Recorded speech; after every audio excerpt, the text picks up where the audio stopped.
तो दोस्तों क्या होता है एक दिन कि जो साहिल था वो कोठे पर पहुंच गया और जब कोठे के गेट खुले तो साहिल के सामने थी 20 औरतें। तो दोस्तों जब उसका सेलेक्ट करने का सिलसिला चालू हुआ तो दोस्तों उसने एक एक कर सभी 20 औरतों को रिजेक्ट कर दिया और उसने कोठे की मालकिन से कहा, क्या तुम्हारे पास कोई नई लड़की है जो खूबसूरत हो? तो दोस्तों जो कोठे की मालकिन थी उसने कहा कि हाँ, अभी 1-2 महीने पहले ही एक लड़की आई है जो बहुत सुंदर है, क्या मैं उसे तुम्हारे सामने लाऊं? तो उसने कहा हाँ, उसे लाओ। तो दोस्तों जब वो औरत उसके सामने आई तो नज़रें झुकी हुई थी और आँखों में आंसू थे उसके, लेकिन जो मालकिन थी वो बहुत ख़तरनाक थी तो उसके सामने वो चीख चिल्ला नहीं पा रही थी।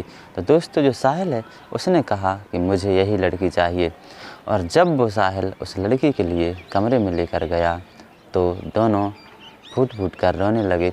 उस लड़की ने अपनी आपबीती बताई तो इसके पैरों के तले से ज़मीन निकल चुकी थी। नमस्ते दोस्तों, स्वागत है आपका अपने यूट्यूब चैनल में।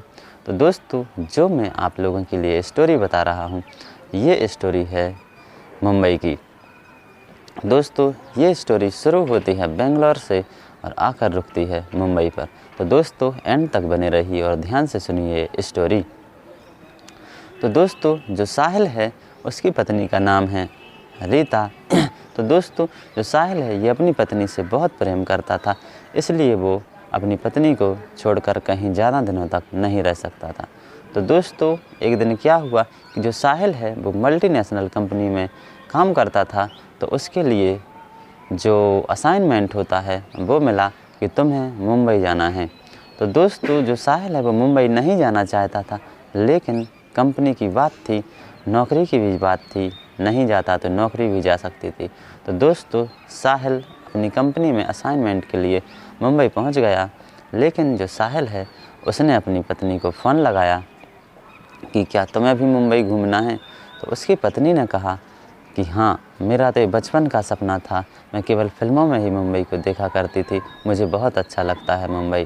तो दोस्तों जो साहिल है उसने पहले से ही उसका रिजर्वेशन करवा के रखा हुआ था ट्रेन में। तो दोस्तों तो साहिल ने कहा कि तुम्हारा रिजर्वेशन 7 तारीख का है, तुम्हें बेंगलोर से मुंबई आना है और बिल्कुल टेंशन लेकर नहीं आना है, अच्छे से आना है। तुम्हें क्या करना है, किसी से भी ज़्यादा बातचीत नहीं करनी है। तो दोस्तों जो उसकी पत्नी थी उसने अपने सास ससुर को बताया कि मैं भी मुंबई जा रही हूँ। तो सास ससुर भी खुश हो गए कि चलो कम से कम तुम तो मुंबई घूम कर आओ। तो दोस्तों क्या हुआ, जब वो दिन आया मुंबई जाने का तो वो बेंगलोर रेलवे स्टेशन पर पहुंची और अपनी ट्रेन में बैठ गई। दोस्तों जिस बोगी में वो बैठी हुई थी तो उसके सामने वाली सीट पर, एक सीट पर जो रीता है वो बैठी हुई थी और उसकी सामने वाली सीट पर 2 लोग और बैठे हुए थे और वो आपस में बातचीत कर रहे थे। दोस्तों ये सफ़र कोई छोटा सफ़र नहीं था, ये लगभग 1000 किलोमीटर का सफ़र था। तो दोस्तों क्या होता है कि जो रीता के सामने वाली सीट पर बैठे हुए थे लोग, तो वो आपस में बातें कर रहे थे, लेकिन जो रीता है वो किसी से भी बात नहीं कर रही थी। दोस्तों सफ़र आगे बढ़ता गया और लगभग आधी दूरी तय हो चुकी थी। तो जो रीता के सामने वाले सीट पर लोग बैठे हुए थे उन्होंने क्या किया कि जो रीता अपने बैग में से निकाल कर कुछ खाती थी, तो ऐसा होता है जब कोई अपने आसपास होता है तो अपन लोग कह देते हैं कि लीजिए आप भी खा लीजिए। तो दोस्तों जब रीता ने उन्हें कुछ खाने के लिए दिया तो उन जो 2 लोग बैठे थे उन्होंने आराम से वो खा लिया। और दोस्तों ऐसे ही ऐसे थोड़ी बातचीत आगे बढ़ी। तो दोस्तों उन्होंने जो 2 व्यक्ति बैठे थे उन्होंने भी अपने बैग से कुछ निकाला और कहा लो तुम भी खा लो। तो दोस्तों ऐसे ही ऐसे बातचीत होने लगी थी थोड़ी, क्योंकि सफ़र लंबा था। तो जब रीता ने उनका कुछ खाना खाया तो रीता को पता नहीं है कि क्या हो गया और वो बेहोश हो गई। और जब उसकी आँख खुली तो वो थी एक टैक्सी में। दोस्तों मुंबई में जो मार्शल होती हैं उन्हें टैक्सी बोलते हैं। तो दोस्तों टैक्सी में होती है, जब उसकी आँख खुली तो वो घबरा जाती है और चिल्लाने की कोशिश करती है। तो दोस्तों उन 2 में से एक लोग उस टैक्सी में था, तो उसने बहुत जोर कर रीता को थप्पड़ मारा, यदि तुमने आवाज़ निकाली तो अच्छा नहीं होगा। तुम्हें जान से मार दिया जाएगा। तो दोस्तों जो रीता है उसे वो ले गए, फिर से उसे कुछ पिलाया जिससे कि वो बेहोश हो गई और ले गए एक कोठे पर। दोस्तों जब उसे थोड़ा होश आया तो उसका सौदा हो रहा था रीता का, और लगभग ये सौदा 40,000 में हुआ। दोस्तों क्या होता है कि जो रीता है वो 16 दिन तक तो कोठे की मालकिन की बात नहीं मानती है और बहुत ज़्यादा उसे सताया जाता है, मारा पीटा जाता है। दोस्तों उसकी हालत बहुत ख़राब हो जाती है। लेकिन जो कोठे की मालकिन है उसने कहा कि यदि तुम आज ग्राहकों को खुश करने के लिए कपड़े नहीं पहनोगी तो मैं तुम्हें जान से मार दूंगी।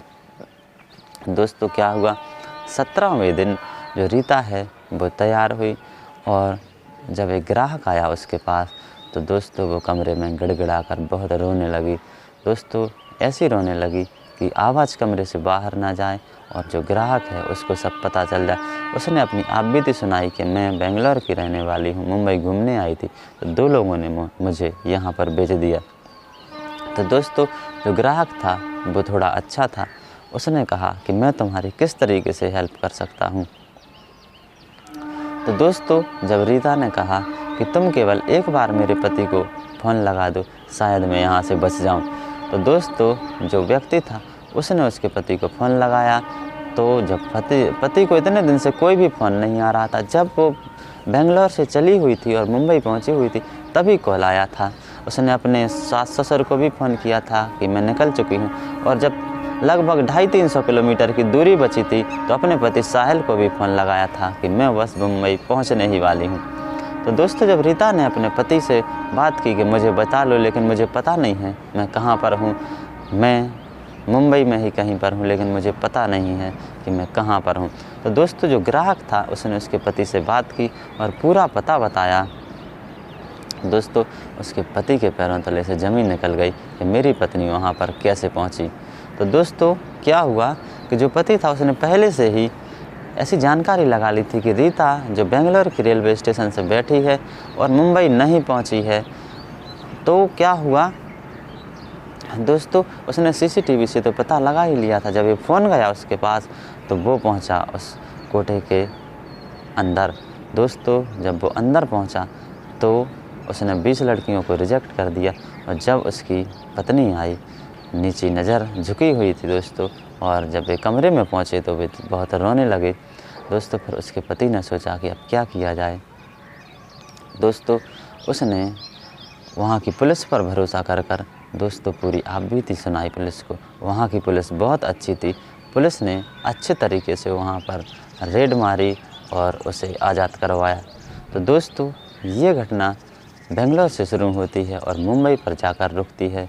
दोस्तों ऐसी घटनाएं हमारे देश में होती रहती हैं, लेकिन ऐसी घटनाएं हमारे देश में होनी नहीं चाहिए क्योंकि इससे देश की छवि बहुत ख़राब होती है।